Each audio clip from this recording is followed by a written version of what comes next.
तुम नोट्स बंद करो, मैं एक बात बताऊं, सुनो देखो, समझ होनी चाहिए तुम्हें इतनी सी तो। कन्नौज का शासक था सेतुराम जी, जयचंद गढ़वाल। जयचंद गढ़वाल की पहली वाली पीढ़ियों में कोई, सॉरी बाद वाली पीढ़ियों में कोई राजा हुआ था जिस राजा का नाम क्या है, सेतुराम जी। ऐसे बताते बेटा, बात नहीं, ऐसे बताते कि सेतुराम जी के ना 100 बेटे थे। कितने बेटे थे? 100। तो किसी ने, बेटा बात नहीं, तो किसी ने सेतुराम जी को यह कहा था कि तेरा 50वां नंबर का बेटा होगा ना, और तू उस 50वें नंबर के बेटे की शकल देख लेगा ना तो तू मर जाएगा। अब सेतुराम जी के 50वें नंबर का क्या हुआ बेटा? सेतुराम जी के 50वें नंबर का बेटा हुआ ना, तो पहले डॉक्टर नहीं हुआ करते थे, पहले होती थी दाई। तो दाई ऐसे करती थी, जैसा मान लो कि बच्चे का किस टाइम में जन्म हुआ, तो आज तो अपन क्या करते थे, क्यों जैसे बच्चे का जन्म होता है जो डॉक्टर से अपन कह देते हैं कि भाई सब टाइम लिख देना, तो डॉक्टर टाइम लिख देता है, उसके अनुसार अपन जन्म कुंडली बनवा लेते हैं।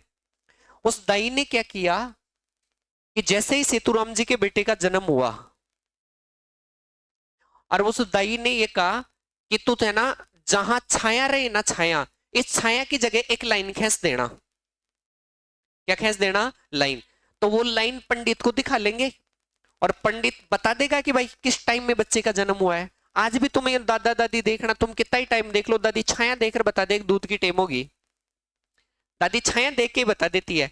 जैसे स्कूल से जाओ लार थारी मम्मी थार तानी खाणू न बनाई ना, तो मम्मी तो टाइम देकर देख ले भाई टाबरा को आबा को टाइम होगो, बाकी दादी छाया देख रही बता दे ली कि टाबरा को आबा को टाइम होगो, रोटी बना ले। क्यों? क्योंकि दादी को एक्सपीरियंस है। तो उस दाई ने ना छाया, मतलब छाया थी ना, वो लाइन खींचने के लिए कह दिया राजा ने, भाई हमारे बच्चे का जन्म हो तो तुम लाइन खींच देना कौन सी घड़ी में हुआ, फिर मैं पंडित को दिखा लूंगा। बच्चे का जन्म हो गया, और वो दाई है ना लाइन खींचना भूल गई। उस दाई को यूं कोई 10 एक मिनट बाद में याद आया, करे भाई रे मैं तो लाइन खींचना भी भूल गई। दाई ने क्या किया कि राजा मारेगा, तो दाई ने लाइन खींच दी यूं। अब वो आए, यहाँ छाया थी, पंडित को बुलाया। पंडित को बुला रहे, राजा ने छाया दिखाई कि देखो यहाँ छाया थी ना, तब हमारे बच्चे का जन्म हुआ था। पंडित ने उस छाया के अकॉर्डिंग टाइम लगाया, हर पंडित ने अपना पतड़ा खोला, और पंडित पतड़ा खोल करके देखता है तो पंडित के नक्षत्र कुछ अलग ही थे। नक्षत्र ये बता रहे थे कि ये जो बेटा हुआ है ना, इस बेटे की शकल यदि बेटे का बाप देख लेगा ना तो वो मर जाएगा। अब पंडित जी बेचारा पतड़ा लेके चुप। सेतुराम जी, कन्नौज का राजा सेतुराम जी पूछे उसे कि पंडित जी चुप क्यों हो, बताओ कैसे नक्षत्र है बेटे के। उसने कहा साहब मैं तो कुछ नहीं बताऊं। भाई पंडित राजा को ये कह दे कि इस बेटे का मुंह देख लोगे तुम मर जाओगे, तो राजा खा जाए, पंडित को का चाहिए। पंडित ने कहा कि कोई और कोई पंडित बुला लो, मेरे से तो नहीं बोला जाएगा, ये क्या है। उसने कहा और क्या बुलाऊं, तो तुम बता दो यार क्या बात है, तुम बता दो सच क्या है। उसने कहा कि नक्षत्र ऐसे बचा रहे हैं कि इस बच्चे का मुंह यदि लड़के का बाप देख लेगा, बाप मर जाएगा। सेतुराम जी ने कहा कि ये तो भगवान का भाई लीला है, आज जन्म हुआ है बच्चे का, मैंने तो शकल तक नहीं देखी अभी, और यदि ऐसा ही है तो मैं इस बच्चे को मार दूंगा। ऐसे बता दे कि सेतुराम जी के 50वां नंबर का बेटा था, और सेतुराम जी ने जल्लादों को बुलाया, और जल्लादों को बुला के कहा कि जो आज मेरे बेटे का जन्म हुआ है, इस बेटे को तुम जंगल में ले जाओ और कहीं काट कूट के फेंक दो, मुझे इसका अंश भी नहीं दिखना चाहिए। जल्लाद आए बेचारे, बच्चे को कहा कि रानी सा बच्चा दो। रानी सा ने कहा क्या करोगे, बोला राजा मंगा रहा है। ऐसे बताते कि उस बच्चे को ले गए जल्लाद, और जंगल में लेके चले गए। अब जंगल में लेके गए तो उन जल्लादों ने सोचा कि भाई रे, एक दिन के बच्चे की गलती क्या है, क्या भाग्य निर्धारित हो गया, सुबह बेटे का जन्म हुआ था, आज क्या भाग्य इसका बन गया। जल्लादों ने कहा कि अपन तो पाप क्यों कमाए, क्यों मारे इस बेचारे को। जल्लादों ने क्या किया कि एक शेर की गुफा थी, और उस शेर की गुफा के पास में गिर दिया उस बच्चे को। भाई शेर आएगा और शेर खा जाएगा, अपने आप से, अपने हाथ से अपन तो नहीं मारे।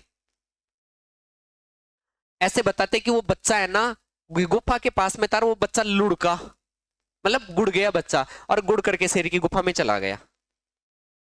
देखना कहानी कहां जाके जुड़ती है। बच्चा शेर की गुफा में गुड़ गए, मतलब शेरों के से वहां गुफा के अंदर चला गया। ऐसा हुआ, भगवान की लीला थी कि उसी दिन सुबह ना शेरनी ने बच्चों को जन्म दिया था। मतलब उसी दिन गुफा में शेरनी की डिलीवरी हुई थी। अब शेरनी बेचारी बेहोश, शेरनी के बच्चे जो थे वो बच्चे छोटे छोटे खेल रहे, और उन बच्चों के पास ही वो बच्चा लुढ़क के चला गया।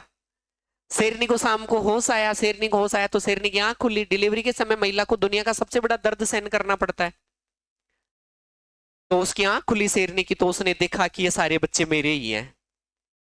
शेरनी उस बच्चे को अपने साथ ही जैसे अपने बच्चों की तरह ही रखे, जैसे अपने बच्चों को दूध पिलाए वैसे ही पिलाए। वही डार्विन का सिद्धांत, जैसा आदमी जैसे माहौल में रहता है वैसा ही बनता है।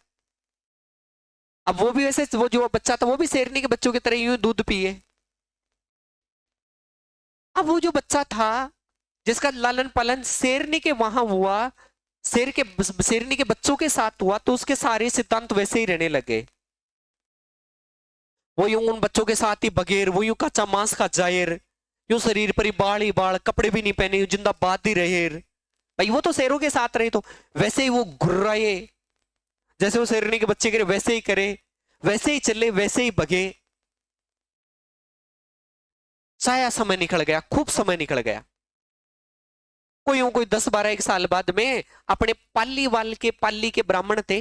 पालीवाल ब्राह्मणों के नाम पर इस क्षेत्र का नाम पड़ा है पाली। तो ये पाली के ब्राह्मण थे, और वो पाली के ब्राह्मण उधर कोई पश्चिमी बंगाल साइड में कोई व्यापार करने जाते थे, तो वो कन्नौज के जंगलों से जाते थे।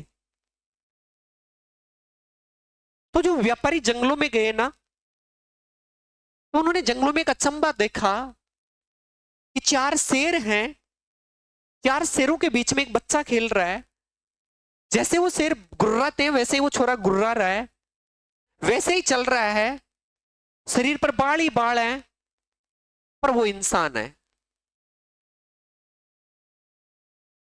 उन्होंने कहा यार, पालीवाल ब्राह्मण जो व्यापारी थे, उन व्यापारियों ने देखा कि यार ये क्या कोत्तक है आज। शेर है, शेरों के बीच में एक बच्चा खेल रहा है, वैसे ही गुर्रा रहा है, सारे काम वैसे के वैसे कर रहा है। वो जो थे, वो जितने भी वो व्यापारी, वो भगे और बकर के सेतुराम जी के पास में गए, कन्नौज के राजा के पास, और राजा को जाके कहा कि महाराज आज तुम्हारे जंगलों में नया ही कोत्तक है। उसने कहा क्या है?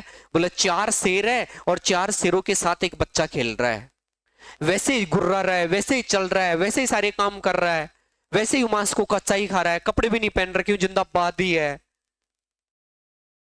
राजा सेतुराम जी ने कहा यार उस बच्चे को तो मैं मेरे पास लाऊंगा। वो बच्चा जो जिसका लालन पालन शेरों के साथ हो रहा है, वो बच्चा जो शेरों के साथ रह रहा है, उसका जिगरा भी शेरों का सही होगा। मुझे चाहिए ऐसा बंदा। सेतुराम जी ने अपने सैनिकों को आदेश दिया कि उस बच्चे को पकड़ो।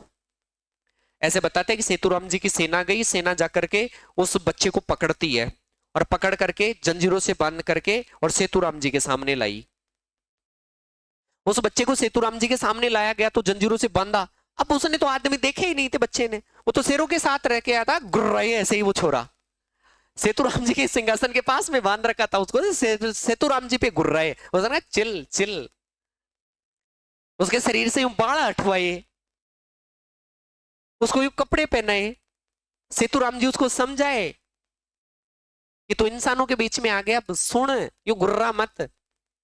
उसके सामने रोटी रटी जाए वो साइड में कर दे, उसके सामने बुंदा हुआ मांस जाए रोस्टेड, वो साइड में कर दे, और कच्चा खाए वो। सेतुराम जी ने कहा कि इस बंदे को थोड़ा सा माइंड दो, ये बंदा लड़ने में बहुत काम आएगा। वो पालीवाल ब्राह्मण थे, वो व्यापार करने के लिए चले गए उधर। जब वो पालीवाल ब्राह्मण वापस व्यापार करके आए ना, आ रहे थे, तो सेतुराम जी के पास में गए। सेतुराम जी को कहा कि जो बच्चा हम तुम्हें बता के गए थे, वो बच्चा है या नहीं है तुम्हारे पास? उसने कहा वो बच्चा आजकल कपड़े भी पहनने लग गया, गुर्राना उर्राना भी बंद कर दिया है, इंसानों के साथ रहने लग गया। वही डार्विन का सिद्धांत, आदमी जैसे माहौल में रहेगा वैसा ही बनेगा। उसने कहा वो देख आजकल तो वो बात भी करता है, नाता दोता भी है, और यूं मांस को कच्चा ही नहीं खाता, रोस्टेड खाता है। पालीवाल ब्राह्मणों ने कहा कि महाराज हम बता के गए थे इस बेटे को, हमारा तो कोई राजा भी नहीं हमारे पाली में, आप एक काम करो ना, हमें दे दो ना ये छोरा, और हम इसको ले जाके राजा बना ले।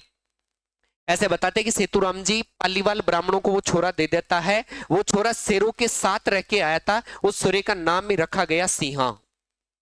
क्या रखा गया? सिंहा। जो शेरों के साथ में रह के आया था उसका नाम क्या रखा गया? सिंहा। और ये पालीवाल ब्राह्मणों का सहयोग लेता है, और पालीवाल ब्राह्मणों के सहयोग में पाली के आसपास वाले क्षेत्र में राठौड़ वंश की क्या कर देता है? स्थापना। मैं पूछूं आपसे कि राजस्थान में राठौड़ वंश का संस्थापक कौन है? राव सिंहा। बोला करो मेरे साथ, कौन है? राव सिंहा। किसका बेटा है? सेतुराम जी का। किनके साथ रह के आया था? शेरों के साथ। शेरों के साथ रहा, इसीलिए इसका नाम क्या रख दिया? राव सिंहा।